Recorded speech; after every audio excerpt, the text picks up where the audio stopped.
আসসালামু আলাইকুম। আমি একজন প্রাইমারির শিক্ষক। আমাদের দশম গ্রেড নিয়ে আন্দোলন চলছে। তো এই আন্দোলন নিয়ে অনেকেই পজিটিভ মন্তব্য করেছেন, আবার অনেকে নেগেটিভ মন্তব্যও করেছেন। যারা পজিটিভ মন্তব্য করেছেন তাদেরকে ধন্যবাদ জানাই আমাদের পাশে থাকার জন্য। আর যারা নেগেটিভ মন্তব্য করেছেন তারা এত করেছেন, তার মধ্যে আমি এই যে কয়েকটা কমেন্টস পড়তেছি। যে এখানে যেরকম একজন কমেন্টস করছে, আমি নাম বলতে চাচ্ছি না, যে তার কমেন্টসটা যেই প্রাইমারির বেশিরভাগ শিক্ষক ঠিকমতো বাংলা রিডিং তাই পড়াতে পারে না, ইংলিশ তো বাদই দিলাম।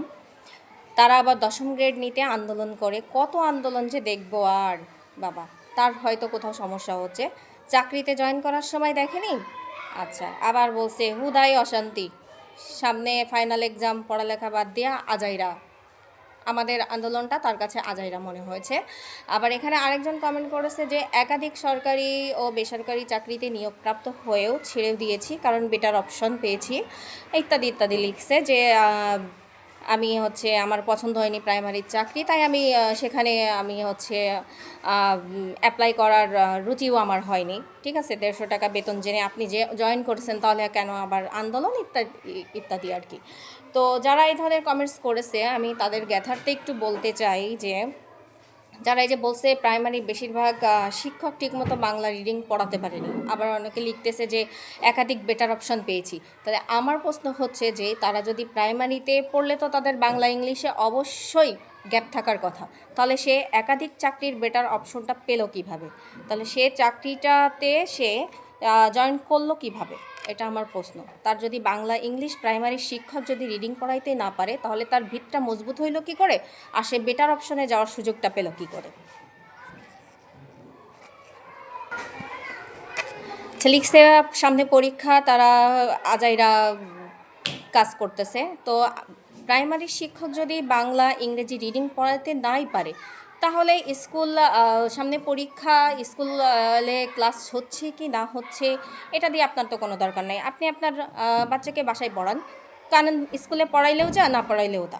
প্রাইমারি শিক্ষকরা তো আবার বাংলা রিডিং বা ইংরেজি পড়াইতে বা জানে না, তাহলে আপনি বাসায় তাকে সময় দেন, ক্লাস হচ্ছে কি না হচ্ছে সেটা তো আপনার দেখার বিষয় নাই। আর যারা এই যে বলছে না বেশিরভাগ প্রাইমারি শিক্ষক বাংলা রিডিং বা ইংলিশ পড়াইতে পারে না, আমার মনে হয় তারা মায়ের পেট থেকেই মাস্টার ডিগ্রি নিয়ে একেবারে চাকরিতে জয়েন করছে, তাদের প্রাইমারিতে পড়া লাগেনি। এখানে আবার অনেকে নিয়োগের ধরন নিয়েও কথা বলেছে। তো আমি আমার কথাই বলি, 2010 সালে আমার চাকরি, আমি 4700 টাকার বেতনের স্কেলে চাকরি করতাম। তখন আমার নিট বেতন 6000 টাকা আমি তুলতে পারতাম। তো আমার সেই 6000 টাকায় তখনকার সময়ে গরুর মাংস বলেন, খাসির মাংস বলেন, যে 100 টাকায় কিন্তু 4-5টা তরকারি হয়ে যেত। গরুর মাংসের দাম ছিল 450 থেকে 500 টাকা। হ্যাঁ, আমি মোটামুটি চলতে পারতাম।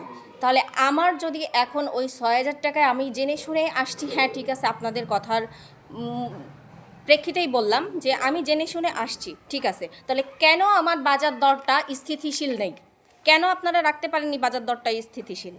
হ্যাঁ, যখন এখন আমার 2025 সালে এসে আমার 100 টাকায় 2টা তরকারি কিনতে হচ্ছে, এখন যদি আমি ওই 6000 টাকায় বেতন আমার যদি বহাল থাকতো, তাহলে আমি আমার আমার চলার উপায়টা কি হলো? আরে আমি তো একজন নারী। এবার চিন্তা করেন তো, একজন পুরুষ যখন একই বেতনে এই টাকায় যখন তার সংসার চালাতে হচ্ছে, তার একজন পুরুষ যেখানে তার নিজের সংসার চালাতে হচ্ছে, ছেলে মেয়ে মানুষ করতে হচ্ছে, বাবা মার খরচ বহন করতে হচ্ছে, কারণ এতটা, আবার যদি কোনো ভাই বোন থাকে তাহলে তার পড়াশোনার খরচও ক্যারি করতে হচ্ছে, তাহলে একজন পুরুষ কিভাবে এই টাকায় এতগুলো মানুষের আপনার ভরণ পোষণের দায়িত্ব সে নিতে পারে? প্রশ্ন রয়ে গেল জনগণের কাছে। ঠিক আছে, আর নিজের চিকিৎসা, অসুস্থতা, নিজের পোশাক আশাক, এইগুলা শখ আহ্লাদ, এগুলো তো বাদই দিলাম। তো আপনারা যারা এই ধরনের কমেন্টস করতেছেন, দয়া করে, আমি জানি না আপনাদের বিবেক কেমন কাজ করতেছে, তবে আমাদের পাশে না দাঁড়াতে পারেন, অন্তত চুপ থাকেন, ঠিক আছে? হ্যাঁ, অনেকে বলছেন যে নিয়োগের ধরন দেখে আপনি আসেন নাই। হ্যাঁ, আমি তো নিয়োগের ধরন দেখেই যখন আমি চাকরিতে জয়েন করছি আপনাদের কথায়, তখন আমি বলছি যে আমি ৫০০ টাকায় গরুর মাংস কিনতে পারবো, আমি ৭০০ টাকায় খাসির মাংস কিনতে পারবো, আমি ১০০ টাকায় ৪-৫টা তরকারি কিনতে পারবো। এরকম কিন্তু এখন আমাকে ১০০ টাকায় ২টা তরকারি ২ বেলা হচ্ছে। বাকি বেলা কি আমি না খেয়ে থাকবো? পরিবর্তন কি আসতে পারে না?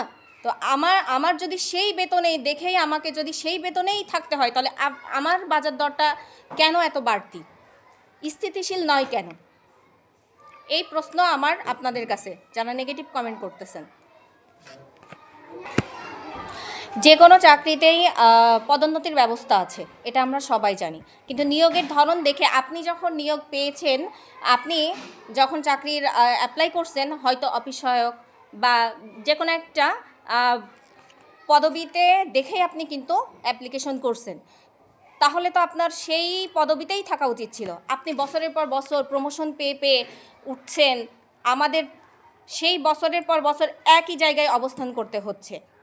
কিন্তু আপনার তো নিয়োগের ধরন দেখেই যদি কথা বলেন, তাহলে একই পদেই তো আপনার থাকার কথা ছিল। আপনি প্রমোশন পেয়ে পেয়ে কেন আপনি হচ্ছে উপরের পদবি লাগাচ্ছেন? আপনি একটা নির্দিষ্ট টাইমে ৩ বছর ৫ বছর ধরে আপনি একটা হ্যাঁ, প্রমোশন পেয়ে পেয়ে আপনি কি করছেন? আপগ্রেড হচ্ছেন। কিন্তু আমি ২০১০ সালে জয়েন করে আজ ২৫ সাল পর্যন্ত ১৫ থেকে ১৬ বছর প্রায় আমি একই পদে বহাল। কেন? আমার কি পরিবর্তন হতে ইচ্ছা করে না? আমি কি বাংলাদেশের নাগরিক না? আমি আজও পর্যন্ত একটা টাইম স্কেলও পাই নাই। এর উত্তর আছে আপনাদের কাছে? বললে তো ভাই অনেক কথাই বলা যায়, যুক্তি দেখালে অনেক যুক্তিই দেখানো যায়, ঠিক আছে? তো আমরা সবাই বাংলাদেশের নাগরিক, আমরা সবাই চাই যার যার অবস্থান থেকে একটু পরিবর্তন। তো আমাদের এই পরিবর্তনের এবার জেগে উঠেছে, আমরা ইনশাল্লাহ ১০ম গ্রেড নিয়েই ফিরব। তো আপনারা যারা আমাদের পাশে আছেন তাদেরকে ধন্যবাদ, আর যারা নেগেটিভ মন্তব্য করতেছেন তাদেরও আমরা সাধুবাদ জানাই। তারা মন থেকে হয়তো চাচ্ছেন না যে আমরা আসলে ১০ম গ্রেড পাই, ঠিক আছে? তো আপনাদের কে বলি যে আমি জানি না কোথায় আপনাদের বাধা, তবে যে যেখানে কাজ করে, যে যেখানে যার কর্ম করে, তার কর্মটাকেই কিন্তু সে বড় করে দেখে, হ্যাঁ? আর সেই কর্মক্ষেত্রে তার সুবিধা অসুবিধাটা কিন্তু তারাই বুঝতে পারে। তো এভাবে আন্দাজে নেগেটিভ কমেন্টস করা ঠিক নয়, ঠিক আছে? তো সবাই ভালো থাকবেন, ধন্যবাদ।